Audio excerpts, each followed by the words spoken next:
মানব সমাজে বিভিন্ন ঘাত ও প্রতিঘাতের মধ্য দিয়েই পরিবর্তন সাধিত হয়েছে, আর সেই পথ পরিবর্তনে নারীরা গুরুত্বপূর্ণ ভূমিকা গ্রহণ করেছে। কিন্তু তা সত্ত্বেও আজও বিশ্বের বিভিন্ন জায়গায় নারীর সমান অধিকার অবহেলিত। বক্তা রাজ্য মহিলা কমিশনের চেয়ারপারসন ঝর্ণা দেববর্মা। 8 মার্চ আন্তর্জাতিক নারী দিবস। এই দিবসকে সামনে রেখে বিভিন্ন কর্মসূচি হাতে নিয়েছে একাধিক নারী সংস্থা সংগঠন।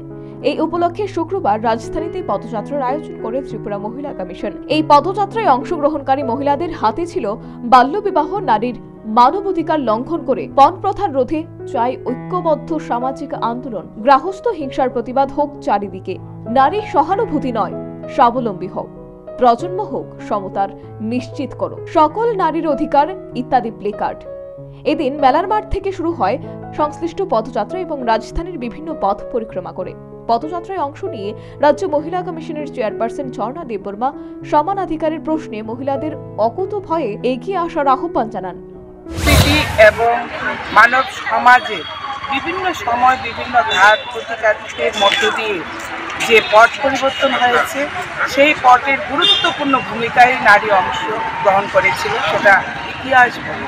সেই জায়গায় দাঁড়িয়ে আজও আমরা বিশ্বের কোনো না কোনো জায়গায় এখনো বর্তমান সময়েও দেখতে পাচ্ছি নারীতে মর্যাদা সেই সম পরিমাণে থাকে না।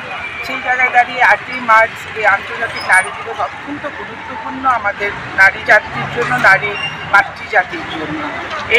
এই নারী দিবসে নারী জাতিরা যেন সম অধিকার নিয়ে আরও এগিয়ে চলতে পারে, এই বিশ্বে এই পূর্ণ ভূমিকে ধরতিকে যেন দ্বারক বাহক হিসাবে সসম্মানে সুরক্ষিত রাখতে পারে এবং সম পর্যায়ে যেন নিজেদেরকে উন্নীত করতে পারে, সেই শুভকাম। প্রসঙ্গত উল্লেখ্য, মজুরি বৈষম্য, কর্মঘণ্টা নির্দিষ্ট করা, কাজের অমানবিক পরিবেশের বিরুদ্ধে প্রতিবাদ জানাতে 1857 খ্রিস্টাব্দে মার্কিন যুক্তরাষ্ট্রের নিউ ইয়র্কের রাস্তায় নেমেছিল সুতা কারখানার নারী শ্রমিকরা। সেই মিছিলে চলে সরকার লেঠিল বাহিনীর দমন পীড়ন। 1909 সালের 28 ফেব্রুয়ারি নিউ ইয়র্কের সোশ্যাল ডেমোক্রেটিক নারী সংগঠনের পক্ষ থেকে সর্বপ্রথম আন্তর্জাতিক নারী সম্মেলন হয়।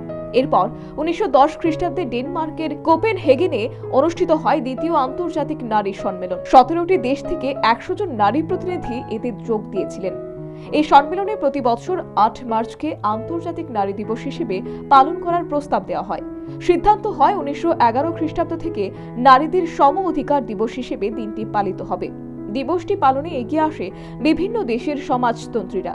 1914 খ্রিস্টাব্দ থেকে বেশ কয়েকটি দেশে 8 মার্চ পালিত হতে লাগলো।